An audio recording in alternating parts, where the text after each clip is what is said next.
बात्या मंथा पाई कालिठू क्षयक्षति आकलन कराजिबो। एने मंत्री देले बड़ सूचना। बात्या मंथा द्वारा राज्यर 33 ब्लॉक एवं 11 सहरांचल प्रभावित होइछि। राजस्व विपर्यय परिचालना मंत्री सुरेश पुजारी एने मध्य तथ्य प्रदान करिसेंति।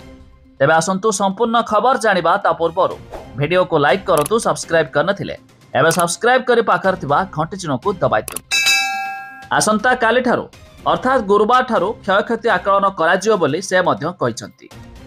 मंत्री कहिसेंति मंथा प्रभाव रे होइथिबा वर्षा जोगु अनेक चाष जमी क्षयक्षति होइथिबा जणा पड़िछि।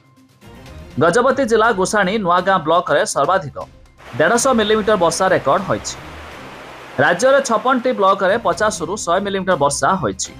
362 मुक्त रोषणशाला रे 18,762 जन को रधा खाद्य दिया जाइछि।